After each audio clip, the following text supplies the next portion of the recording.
Hello everyone, so welcome to the new video wherein we will discuss on the Hindu dated 10th of February 2022. Please do check all the earlier videos that are already uploaded on the platform and you can just check them under the playlists. We have two playlists, one from the month of January 2022, another from the month of February 2022. Let's continue our discussion the way we have been doing from both prelims and mains perspective.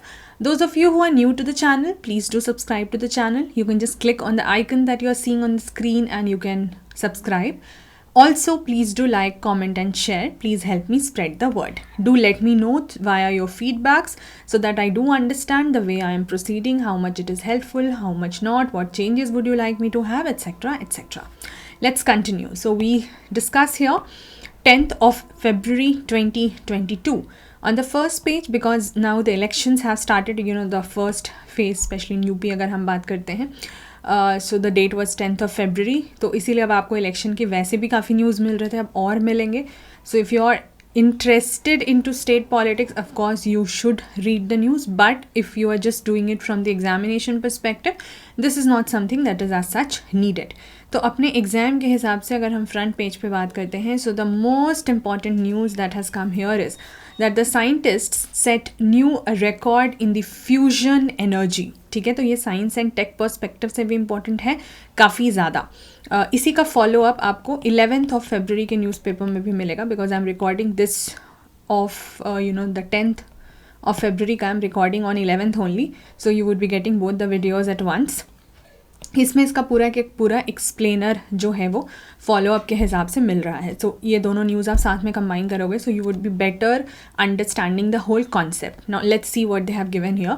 So scientists in the United Kingdom, उन्होंने एक नया milestone achieve करा है in producing the nuclear fusion energy. So firstly तो आपको static के हिसाब से पता होना चाहिए, स्टैटिक बेसिक साइंस जो है वहाँ से आप जानेंगे कि what is the difference between fusion and fission energy. ठीक है, ये क्या होता है, फ्यूजन क्या होता है, फिजन क्या होता है, बेसिक पहले तो आप समझोगे. उसके बाद another thing that they have talked about, basically imitating the way the energy is produced in the sun. So it is related to that and from here on only you have to continue.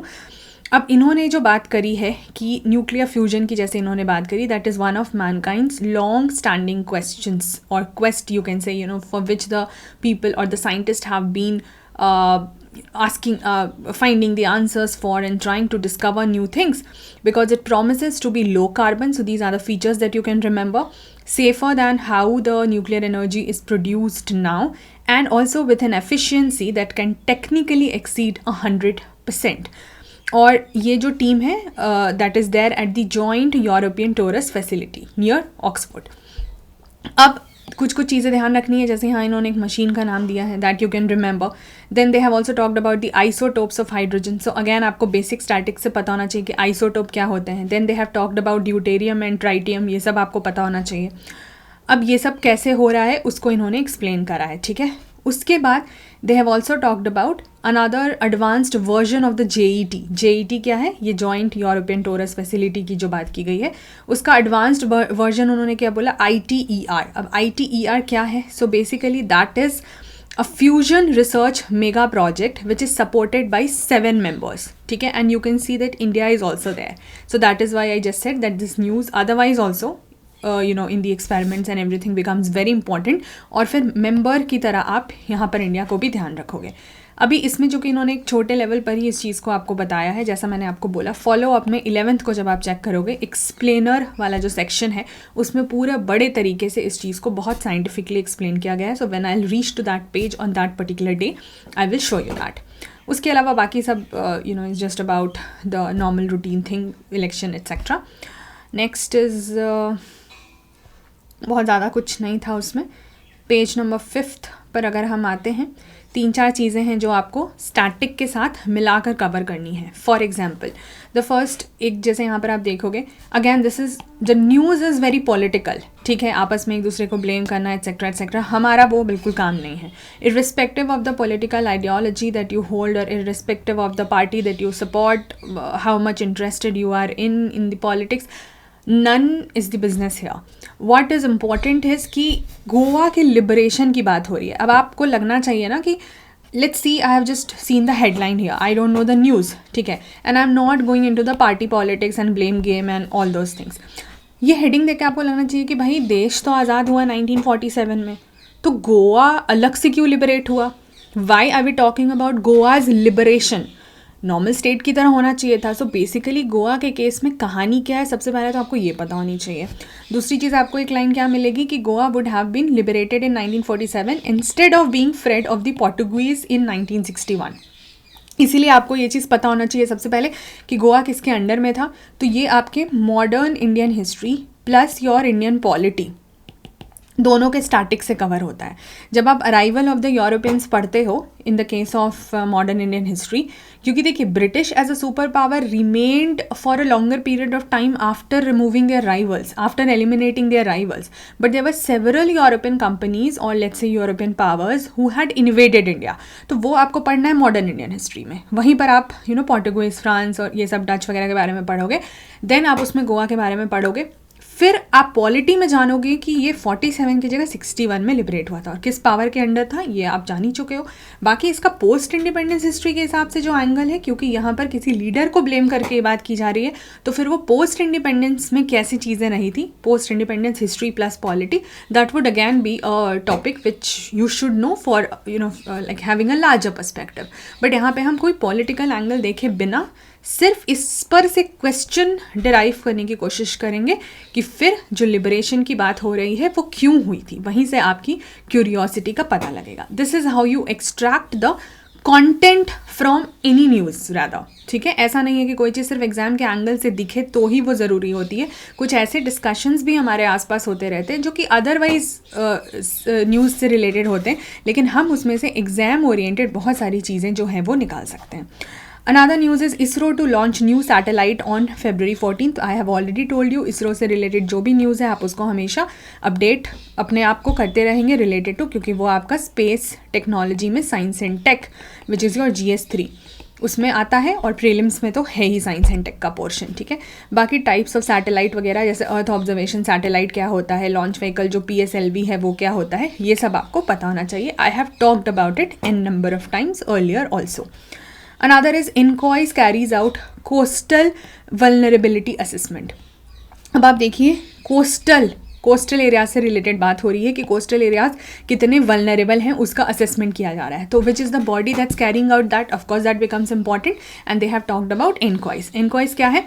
Indian National Centre for Ocean Information Services. तो सबसे पहले तो आप यही याद रखोगे. They have carried out the coastal vulnerability assessment for the entire Indian coast at the states level. तो यहाँ से एक स्टैटिक क्वेश्चन सबसे पहले आप क्या प्रिपेयर करोगे कि हमारे इंडिया में कोस्टल स्टेट्स कितने हैं, कौन कौन से हैं. ठीक है, फिर कोस्ट मतलब क्या होता है, किनारा जो आप समुद्र का देखोगे तो सारा तो नहीं है ना हमारा, ऊपर का नदर्न इंडिया जो है वो लैंड है, नीचे हमारे कोस्ट हैं. आप यहाँ जब गुजरात से देखना शुरू करोगे तो आपको कोस्ट समझ में आएगा. तो पहले आप ये प्रिपेयर करोगे, फिर उसमें लार्जेस्ट एंड स्मॉलेस्ट कोस्ट किन स्टेट्स का है. ठीक है, आपको डेटा ऑनलाइन मिल जाएगा and accordingly you can just have that. So you will have the number of states also उसी के हिसाब से. अच्छा, वो करने के बाद दूसरी चीज़ of course you will read about the body. फिर न्यूज़ पे तो हम अभी जो करेंगे वो करेंगे ही, लेकिन ये सब कुछ एक्स्ट्रा चीज़ है. अब इसी को आप इन्वायरमेंट प्लस जोग्राफी, ठीक है, GS1 में जोग्राफी, GS3 में इन्वायरमेंट, दोनों में आप इसको अकॉर्डिंगली यूज़ कर सकते हो डिपेंडिंग ऑन कि किस कॉन्टेक्स्ट में आपसे यूज़ होता है. मेंस में, प्रीलिम्स में तो वो कुछ भी पूछ सकते हैं, so there is no issues with that. तो आप यहाँ पे क्या पढ़ोगे, that is done to bring out an atlas comprising 156 maps on 1:1 lakh scales to prepare a coastal vulnerability index. ठीक है, इस पे बात की जा सकती है या आप इसको एज एन एग्जाम्पल यूज़ कर सकते हो. अच्छा, यहाँ से क्या पता चलता है दैट गुजरात का जो 124 कोस्टल किलोमीटर है that is going to get affected, और 5.36% overall is going to get affected. Maharashtra की बात की गई है, Karnataka, Goa, Kerala, Tamil Nadu, Andhra Pradesh, Odisha, West Bengal, Lakshadweep, Andaman islands, Nicobar island, सब पे इन्होंने बात की है. फिर क्या बात हुई है कि जो मैप्स हैं वो डिटरमाइन करते हैं that the coastal risks due to future sea level rise. तो sea level rise can be an issue that you can talk about based on the physical and geological parameters for the Indian coast. Also the CVI, ये जो index है, uses the relative risk that physical changes will occur as the sea level rises are quantified based on the parameters like. So you can remember these parameters and सीधा सीधा use in your answer. Prelims में भी they can give you ना इसको static बना के, ऐसा नहीं कि सेम न्यूज़ को कॉपी पेस्ट कर देंगे, आपको वो फैक्टर्स बता सकते हैं, पैरामीटर्स बता सकते हैं जिससे कि ये इन्फ्लुएंस होगा, सी लेवल राइज या कोस्टल वर्नरेबिलिटी इंक्रीज हो सकती है, या इंक्रीज या चलिए इन्फ्लुएंस हो सकती है. तो आप जैसे क्या क्या बोलोगे, टाइडल रेंज. तो अब आपको स्टैटिक में ज्योग्राफी में पढ़ना होगा कि टाइड्स क्या होते हैं, कितने टाइप के होते हैं, कैसे होते हैं, एटसेट्रा, एंड उनका इफेक्ट क्या होता है. ठीक है, वेव हाइट क्या होती है, कोस्टल स्लोप, ये सब ज्योग्राफी का है, ऑलरेडी सिलेबस में है. इट्स जस्ट दैट स्टैटिक में you have to prepare. Coastal elevation, shoreline change rate, geomorphology. Geomorphology is a whole topic in your geography, GS1. And historical rate of relative sea level change. तो ये पूरा आपका answer अपने आप बन जा रहा है. एंड देन क्यों जैसे है ना terms like low lying areas क्या होते हैं etcetera, you can read from here. Editorials can for the time being be skipped. Coming on to the page 8, यहाँ पर फिर से देखिए, कहता है language conflict surfaces in Lok Sabha. अब हमारा हेडेक नहीं है कि हमें उसको फिर से कोई कंट्रोवर्शियल एंगल या पॉलिटिकल एंगल बना के देखना है, नो, बट ये the question directly should come into your mind कि लोकसभा में लैंग्वेज कॉन्फ्लिक्ट हुआ ही क्यों. पार्लियामेंट इतने टाइम से फंक्शन कर रही है, तो क्या ऐसा हमारे पास कोई प्रोविजन नहीं है कि पार्लियामेंट में किस तरीके का लैंग्वेज यूज़ होना चाहिए. I mean what language and what are the provisions related to language, basically what are the provisions related to the usage of language in the conduct of the parliament, the sessions, house sessions. तो इसका आप static cover करोगे, वो आप वहाँ से निकालोगे. ठीक है, इस तरीके से देखिए हेडलाइंस से हमको क्वेश्चंस निकालने हैं. आपको ये सीखना होगा इस चीज़ में कि मैंने पढ़ लिया तो मुझे ये नहीं करना है कि किन के बीच में आपस में बहस हुई किस चीज़ को लेके, वो सब हमारा काम नहीं है. इस पूरे का कोर मतलब क्या है, क्योंकि पार्लियामेंट्री प्रोसेस में आपको ये पता होना चाहिए. सिमिलरली विल गो फॉर कि जैसे कोर्ट्स में किस लैंग्वेज में आपके पिटिशंस हो सकते हैं, जजमेंट्स हो सकते हैं, एट्सेट्रा एट्सेट्रा. ये सारी चीज़ें आप वहाँ से कवर करोगे. फिर जब आप न्यूज़ पढ़ोगे तो you will also come across terms like question hour, supplementary question. तो ये सब आपके पॉलिटी स्टैटिक में there is a chapter on parliament Laxmikanth book में वहाँ दी हुई है, आप वहाँ से इसको आराम से कर सकते हैं. यहाँ पे मैनिफेस्टो की बात हो रही है, प्रॉमिसिंग दी फार्म लोन वेवर्स. ठीक है, हमें नहीं जानना है कि कौन किसके लिए क्या अभी पॉलिटिक्स में वो कर रहे हैं, कौन क्या मैनिफेस्टो निकाल रहे हैं, क्योंकि कितनी प्रोमिसेस फुलफिल होती है, बात वो होता है, मैटर वो करता है एट द एंड. तो that is not our agenda. Our agenda is कि ठीक है, हमें याद रखना है कि फार्मर से रिलेटेड जो भी न्यूज़ रहता है उसको बस देखते जाना है, रूलिंग पार्टी का हो, ऑपोजिशन का हो, जिसका भी हो. ठीक है, क्योंकि फार्मर्स एज अ कॉन्सेप्ट हमारे लिए इंपॉर्टेंट रहेंगे, एज अ ग्रुप हमारे लिए इंपॉर्टेंट रहेंगे, उनके लिए क्या इनिशिएटिव्स रहते हैं या लिए जा सकते हैं वो इंपॉर्टेंट रहेंगे. Experts stress on the awareness for a safer digital economy. This I would say is an important clip. I mean important in the sense that issue is again important here. हो सकता है पूरा पढ़ने के बाद आपको बहुत सारी ऐसी चीज़ें काम की नहीं मिले, बट जैसे कुछ इश्यूज़ है ना, क्योंकि safer internet day, why the cyber security is important for you, क्योंकि अब it is all about the global, I mean the online world, digital चीज़ें, डिजिटलाइजेशन पर हम जा रहे हैं इन एवरी एंगल. ठीक है, इकोनॉमी तो है ही major factor in every angle. So therefore why the safety is important, how can we manage this entire security risk etcetera. तो इसीलिए ये सारे छोटे छोटे न्यूज़ क्लिप्स जो होते हैं वो आपको हेल्प करते हैं. जैसे यहाँ पे इन्होंने ऑथेंटिकेशन की बात की है, 2 फैक्टर ऑथराइजेशन की भी बात की है, या उन्होंने एक्सेसिंग एंड इनक्रिप्टेड वेबसाइट की बात की है. तो इस तरीके की जो चीज़ें हैं ना, डूज एंड डोंट्स वाली, वो आपके आंसर राइटिंग में भी यूज़फुल हो जाती है, और एट टाइम्स वो प्रीलिम्स में कंसेप्चुअल बना के पूछ सकते हैं. जजेस must not be swayed in favour of the death penalty. तो यहाँ पे चूँकि जजेस और डेथ पेनल्टी की आपस में बात हो रही है, तो आपको इसका स्टैटिक पता होना चाहिए, and you will get it when again you do your polity में लक्ष्मीकांत में, कि क्या प्रोविज़न होता है related to the death penalty. ठीक है, और इसका मेंस में भी हमेशा एडिटोरियल में एनालिसिस वगैरह, एक्सपर्ट्स ओपिनियन आते रहते हैं, बट आप इसका स्टैटिक वहाँ से कवर कर सकते हो. What is the role of जजेस in that, what is the role of president in that. ठीक है, क्या ऐसा कुछ रिलेटेड प्रोविजन है भी, वो भी आपको पता होना चाहिए. This is again assembly polls, तो हम ये स्टेट स्पेसिफिक है, स्किप करते हैं. ये है India's mRNA vaccine likely by April. मैंने आपको पहले भी बोला, वैक्सीन रिलेटेड जो भी न्यूज़ है, अब क्योंकि अभी ये होते रहेगा आते रहेगा न्यूज़ में. So this is something that you will just read for your reference. लेकिन यहाँ पे आपको पूरा करने में कोई भी ऐसा टर्म जो मिलता है, and just read it and let it go, because this is a developing news, ऐसा जिसमें नोट करने का कुछ नहीं है. बट अगर आपको कोई ऐसा टर्म मिलता है which you think that you are suppose to know and know in detail, तो आप उसका अलग से सर्च करोगे। जैसे यहाँ पर बात होती है mRNA की, तो mRNA होता क्या है, ये जब आप अपना बेसिक साइंस एंड टेक वाला जो पोर्शन है ना, बेसिकली बायोटेक में आता है, जब आप उसमें करोगे तो आपको mRNA समझ में आ जाएगा। तो DNA क्या होता है, RNA क्या होता है, mRNA क्या है, आप वहाँ से कवर करोगे। Suicides due to job loss highest in 2020 centre. देखिए सेंटर द्वारा अगर कोई ऐसा लेट्स से कोई डेटा कोट किया जाता है या कोई इन्फॉर्मेशन दिया जाता है ना, तो I would always tell you that you should have, और ये हमेशा मोस्टली आपको सेशंस के टाइम पे जब पार्लियामेंट सेशन में रहती है तो आपको ऐसे न्यूज़ जो हैं वो मिलते रहेंगे। आपके पास एक डेटा होना चाहिए, बिकॉज अगर आप अगले 1 से 1.5-2 साल का अपना मार्जिन लेके चल रहे हो एग्जाम का, and if you get a chance to appear in the mains, आपके पास जो कि गवर्नमेंट ऑथराइज्ड डेटा रहेगा, and if you have a collection of it since the beginning, तो you will not be pressurise to go for any compilation in the end to look for you know like compilation and have a data का, and you will just forget out of it. अभी क्या है कि अब आपने अगर side में note करना शुरू कर दिया, so you will keep revising it and in the end it will be very handy to you, so you can just remember these pointers साथ में। More women got maternity benefit, यहाँ पर इन्होंने बात करी है प्रधानमंत्री मातृ वंदना योजना की मेटर्निटी रिलेटेड इश्यूज़ को लेके, and with the same scheme I have already discussed in one of the earlier video, so वो बस आपका फॉलोअप रहेगा। ईडी को लेकर के भी पहले बात हो चुकी है, तो nothing new, I just highlighted it for the revision. India bans drone import to help the domestic sector.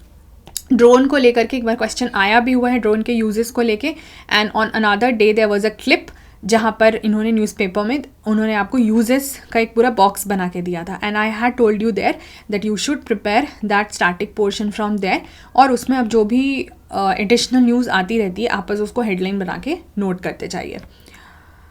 ये वर्ल्ड या IR की अगर हम बात करते हैं, सो यहाँ पे they have talked about the quad ministers set to meet in Australia. चूँकि एज अ ग्रुपिंग की बात हो रही है, क्वाड पर मैं पहले भी डिस्कस कर चुकी हूँ, GS2 के IR में as a grouping this becomes important and this you should prepare separately. आपको पता होना चाहिए क्वाड क्या है, उसमें कौन से कंट्रीज़ हैं, उनका पर्पज़ क्या है, अलायंस किस तरीके का काम करता है, etcetera. This is also same quad related, this is also quad related. अब ये अपना अपना ओपिनियन है कि ये किस तरीके का ग्रुपिंग है, but when you do the static you will get all your answers. Missile targets in Syria come under attack, ठीक है, चूँकि ये हमेशा मिसाइल से रिलेटेड चीज़ें न्यूज़ में रहती हैं। सीरिया को लेकर के बात हो रही है, आपको सीरिया का लोकेशन पता होना चाहिए। लोकेशन से ही रिलेटेड एक्चुअली मैंने इसमें हाईलाइट ये चीज़ें की हैं, क्योंकि और बहुत ज़्यादा कुछ नहीं है। रशिया यूक्रेन क्राइसिस वही सेम चीज़ जो चलते चले आ रहा है। Iran's missile puts Israel US basis with in range, ठीक है। ये जो भी दूसरे कंट्रीज़ के मिसाइल और रेंजेस की बात होती है, एक बार बस पढ़ लीजिए ताकि आपके ना ध्यान में, apart from you know that you will be marking these countries on the map and you will be seeing their location, वो तो एक अलग चीज़ है ही, आप करोगे जोग्राफी के हिसाब से, बट कीप नोइंग अबाउट कि ये मिसाइल्स को लेके, क्योंकि अटैक का जो सीन होता है ना, ये ऐसे ही हो जाता है। सो इसीलिए आपको अगर पता है ये सारी चीज़ें आपके न्यूज़ में है, आप अपडेटेड हो इन चीज़ों को लेके, तो कभी कल को ऐसी कोई भी चीज़ अचानक से यू नो ग्लोबली हो रही है और न्यूज़ में आ रही है, तो आपको उसका हिस्ट्री खोजना नहीं पड़ेगा, क्योंकि आपके पास ऑलरेडी वो हिस्ट्री खुद की प्रिपेयर की हुई रहेगी। That is the whole idea of doing this. Then GST reset, business page पर GST reset report to be in by April. अब क्या है कि GST reset, report on GST reset, तो क्या हो सकता है, वैसे तो नाम से ही आइडिया लग जाएगा कि किस चीज़ को रीसेट के लेके बात करेंगे। So they are trying to talk about the resetting of the rates या स्लैब्स जो है, उस पर एक नया रिपोर्ट आएगा कि क्या चेंजेस हम कर सकते हैं कि नहीं, अफोर्डेबल है कि नहीं, एट्सेट्रा। बाकी they have already talked about GST council here also, क्योंकि यही बॉडी डिसाइड करती है। So what kind of body it is, what is the function, इसमें मैं बहुत बार पहले बात कर चुकी हूँ। Then they say the Customs Act change is aimed at securing the sensitive trade data. इस तरीके के न्यूज़ आपको ना पढ़ के ही समझ में आ जाएंगे कि ये किसी ऐसे स्पेसिफिक चीज़ से रिलेटेड नहीं है। जैसे ये सब बाकी अगर आप न्यूज़ देखोगे तो ये सब क्या है, अपना अपना अलग अलग सेक्टर में अलग अलग कंपनीज़ को लेकर के बात हो रही है, किनका क्या कैसा परफॉर्मेंस रह रहा है, तो वो हमारे काम का नहीं होता है। But something which is of national significance of course has to be done. अब एक तरफ आ रहा है वर्ड कस्टम, एक तरफ आ रहा है ट्रेड डेटा, तो आपको पता होना चाहिए कि कस्टम्स एक्ट, कस्टम वर्ड किस चीज़ से रिलेटेड होता है, उसके अलावा इस एक्ट में क्या चीज़ें जैसे बात की गई है। जैसे यहाँ पे इन्होंने एक सेक्शन मेंशन करा है, I just read that out to you. फिर यहाँ पे एक और टर्म आया है फिनांस बिल, तो आपको पता होना चाहिए कि what are the types of bill and then what are the characteristic features of different kinds of bill, and you will get it in your Laxmikant static में, जो फिर से पार्लियामेंट चैप्टर है, वहाँ सब कुछ दिया हुआ है, तो आपको घबराने की ज़रूरत नहीं है. From there when you prepare this, आपको टाइप्स ऑफ बिल पता चल जाएंगे, आपको कैरेक्टरिस्टिक्स पता चल जाएंगे, you will also be able to let's say differentiate between different bills and you will get your answer. अब यहाँ पे जो कस्टम एक्ट है उसके एक सेक्शन की बात की गई है 135 AA. वहाँ उन्होंने क्या बोला है, दिस कुड लीड, तो अगर ये प्रपोज किया गया है इंसर्ट करने के लिए, अगर इंसर्ट हो जाता है, it would lead up to 6 months imprisonment and fines up to ₹50,000 for the persons publishing any information relating to the value or classification or quantity of the goods exported from or imported into India. तो import export को लेके बात हो रही है, इसीलिए यहाँ पर ट्रेड वर्ड जो है वो यूज़ किया गया है. Also about CII you can prepare थोड़ा सा अलग से, confederation of Indian industry. India ASEAN in talks to start the FTA review. तो आशियान एज अ ग्रुपिंग अब GS2 में आपको वैसे ही करना है, प्रीलिम्स मेंस दोनों के हिसाब से, एंड देन अब यहीं से आपको समझ में आ जाएगा कि इंडिया मेंबर होगा या नहीं होगा, ठीक है. बाकी you can still figure out अगर कोई कन्फ्यूजन है. 10 नेशन का ब्लॉक है आशियान, ये सब आप पढ़ सकते हो. FTA क्या होता है, फ्री ट्रेड अग्रीमेंट. तो ऐसा FTA आपको सबको ध्यान में रख के करना है कि इंडिया के जो फ्री ट्रेड अग्रीमेंट्स हैं, पहले तो FTA का आप स्टैटिक कर लोगे इकोनॉमी में कि FTA होता क्या है, एंड देन किसके किसके साथ हमारे FTAs हैं वो सब आप प्रिपेयर कर सकते हो, और फिर GS2 के हिसाब से ASEAN as a separate blocking आप प्रिपेयर करोगे. स्पोर्ट्स का है तो अभी के लिए तो I do skip it only. कुछ भी ऐसा इंपॉर्टेंट स्पोर्ट्स का रहेगा आप अलग से उसको नोट डाउन रखोगे. एक्सप्लेनर में आज किसकी बात की गई है, the coup in western Africa and the regional response. Basically coup is about the military rule they are talking. So इनका हेडिंग, सब हेडिंग क्या कहता है, that what have been the reasons for the rising number of military takeovers in Africa and west Africa in particular. ठीक है, so Africa में भी, western Africa में वाई दे आर टॉकिंग, और why is it that we are seeing the rising number of the military takeovers और the coup that they are talking about. तो इसको आप अच्छे से पढ़ो, क्वेश्चंस देखो कि रियल ट्रेंड क्या रहा है अभी तक इस चीज़ को लेके, रीसेंट मिलिट्री क्या इश्यूज़ रह रहे हैं, रीजनल एंड इंटरनेशनल जो और ग्रुपिंग्स हैं या एक्टर्स हैं, how are they responding to it. तो अच्छे से क्वेश्चन आंसर फॉर्मेट में है, do go with it. Understanding the new central media accreditation guidelines, अभी कुछ ही दिन पहले आया था ये, ठीक है. मैंने इसको एक छोटा सा सेक्शन था, I did talk about it. You just have to now understand it clearly because they are giving again in the question answer format. So they have given you that how is it different from the past, because this is the latest one that has come 2022 में. Why are they proposed to be implemented, क्यों इसकी बात की जा रही है, what are these guidelines, or you know like why are they a matter of concern, how do the journalists get accredited, have there been attempts in the past to regulate the media. This is a very important section which you can use in your answer writing. And at times you never know, they can ask you for some prelims related thing also. जैसे यहाँ एक article की बात की गई है 19(2) of the constitution. आपको पता होना चाहिए आर्टिकल 19 क्लॉज 2 किस चीज़ से रिलेटेड है ऑफ द इंडियन कॉन्स्टिट्यूशन. ठीक है, ये थोड़ा सा सेक्शन है that is related to the migrant crisis. ये अपने आप में GS1 सोसाइटी के एंगल से काफ़ी ज़्यादा हेल्पफुल हो सकता है, तो इसको इग्नोर नहीं करेंगे. So here we end the discussion on the newspaper dated February 10th, 2022. कुछ देखिए कम ही न्यूज़ थे आज में इंपॉर्टेंट, लेकिन जो थे वो बहुत ज़्यादा थे, मतलब उसके आपको काफ़ी डेप्थ में जो है वो जाना पड़ेगा. You will have to go into the depth of these particular news clips so that you have a holistic coverage of all the important information. So I would now see you guys in the next video. Hope this was helpful. If this was, please do like, comment, share and subscribe to the channel. I will quickly see you guys in the next video dated the Hindu 10th of February. Take care till then. Bye bye.